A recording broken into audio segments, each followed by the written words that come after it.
How to generate thousands of images at the cost less than a cent per image. This is what I'm going to show in this video. I'm using the image on a model on RunPod. Slightly technical. However, this allows you full control in ComfyUI and allows you to run uncensored stuff if you want to, and also can cut your costs down. I will show how to set everything up from scratch. However, a great thing about RunPod is that now I've built this template which you can run and have everything pulled, like all the models downloaded and everything been set up for you automatically. And then you just paste my workflow.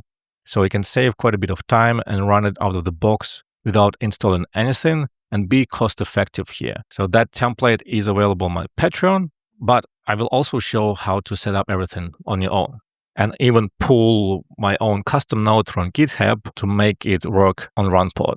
If you're not familiar with ComfyUI, check out a free introduction to it on my Patreon. All the links are in the description. If you don't have a RunPod account yet, please use my referral link, because without a referral link, you will not get a bonus. But with my referral link, you'll get a bonus $500 to $500, and I will get the same bonus. So it will help me to test and produce more content as well. I will show how to do the template setup here. And if you don't want to watch that, you can skip it to the chapter where I do the custom setup. But the template setup is very easy. I give the link, you follow it, and you run it. And then you pick the GPU you want it to run on. I'll go with the cheapest one. And then we have this option, network volume and volume disk. In this particular case, I went with volume disk, not a network volume. But network volume, you can store it indefinitely. Volume disk is linked to your GPU.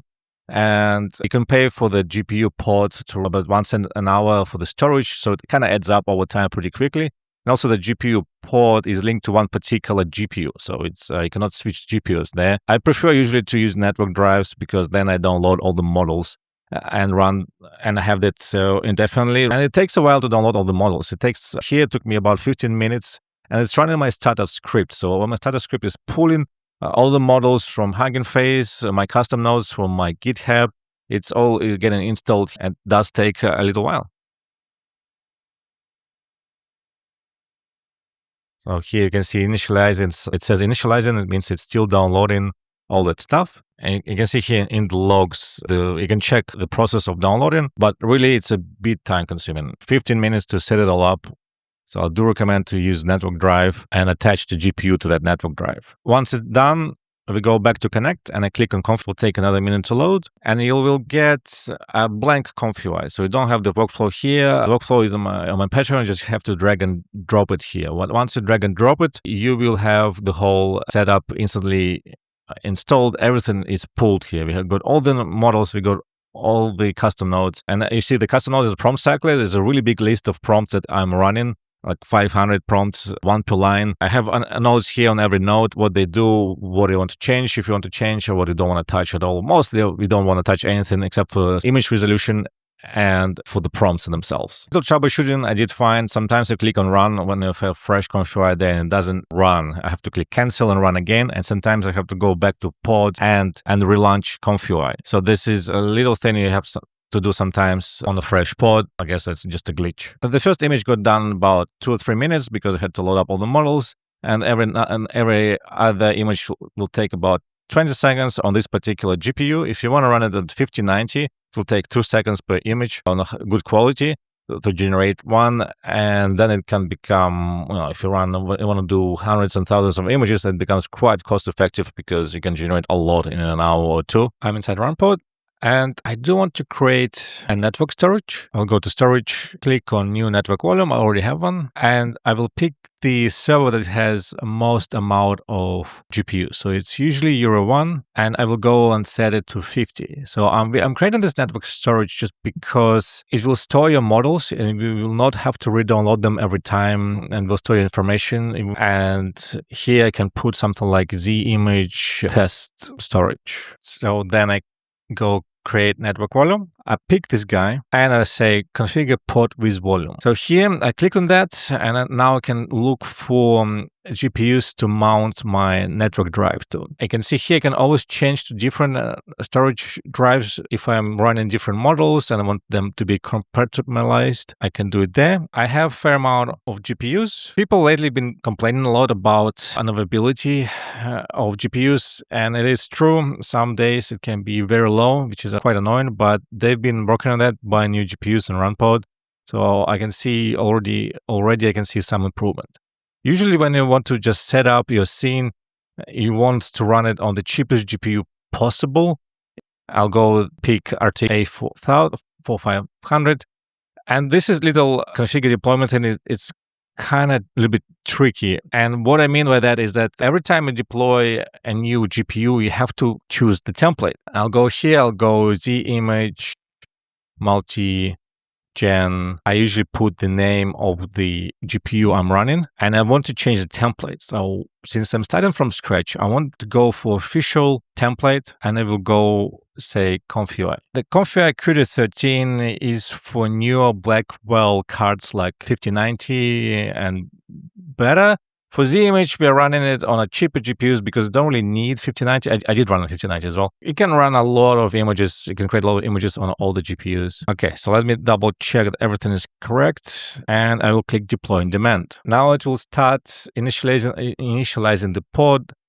I can go into the log and see what's going on. On the first run, it usually takes a little bit of time to install Conf. And by the way, JupyterLab, I use it for the file browsing and checking inside of ComfyUI structure. And we have to give a couple of minutes for this to happen. So I'll pause. Now I can see in logs that my ComfyUI has been fully installed, and I can go back to connect and click on ComfyUI port right here, and it will load up ComfyUI. It might also take a minute to load it up. We're inside ComfyUI, and I want to go for templates. Just easier to start with a template. I will look for Z image. I will go text to image, and I had to break apart this a little bit. It's got this option to download the model. So, intuitively you want to click here, but it will download it to your local drive. It will actually download it into your downloads folder. So you want to click on this blue button that will download everything to this current network storage, and it'll be pretty quick. You can also see it's downloading Qwen. You might be asking, why is it using Qwen? It's using Qwen as a clipping model to guide the prompt, and Z image is the diffusion model. It's a big subject on itself, but I will not go too deep here. Now it's downloading the Z image model. You can see it's 11 gigabytes, and the speed is great. It's pulling it from the Hugging Face. It's 250 megabytes per second. Again, you don't want to do it every time. That's why having a network storage is good if you're going to reuse this workflow multiple times. It's been downloaded. I need to just go and click on the refresh page to reload ComfyUI. Let's do a test firing. The idea is to build a Z image that runs on multiple prompts and saves locally. So I have to disassemble some of the structure. I can go click the console and see what's going on. Sometimes what I found is that I have to cancel the run and then do it again. It will do the first generation a bit slow, like a couple of minutes, while it's loading all the models. But every next generation will be faster.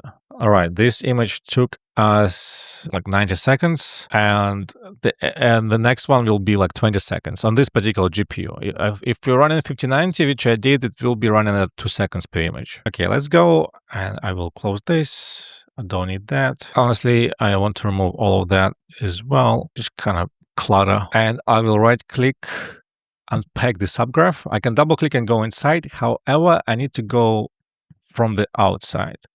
And let's take a look real quick at the settings. So on the left, we have all our main models. We have our diffusion model, Z image. And then we have our clipping model, Qwen, that's got Lumina 2 type, but particular architecture for running this.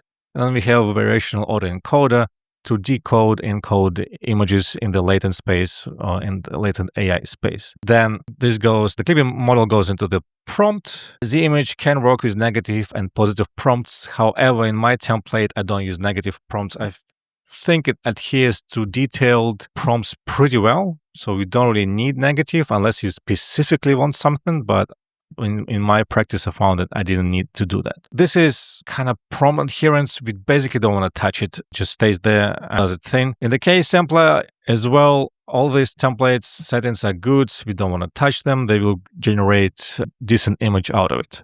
So we don't want to rack up, say, classify free guidance. If I go like so 8, it will burn the image. If I increase steps, I might increase the quality. However, usually what we get from the box is already good enough. Then we have probably one node that will change the most. This is the image size.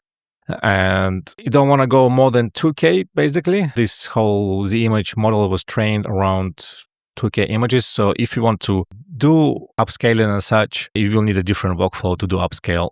2K by 2K is the maximum resolution you want to run this generation at. So the things I wanted to work with, I wanted to do multiple prompts. And for that, I created my own custom node that we need to pull from my GitHub. It's available for free. It's not in the ComfyUI manager library. Just need to pull it. And to do that, we have to go to my pods, go to Jupyter Lab. Jupyter Lab is basically a file browser. We have a file browser here, but Jupyter Lab, it's more convenient. It loads up instantly. So let me go inside RunPod Slim. I need to click here in the custom nodes on terminal and copy paste the command that I had to ask Gemini to make, Control V, and then press enter for it to pull other files. And you can see now I have that code custom node inside my Jupyter. So now if I go and refresh this, now the node is installed, everything's been restarted. If I double click in the empty space and go look for the prompt cycler,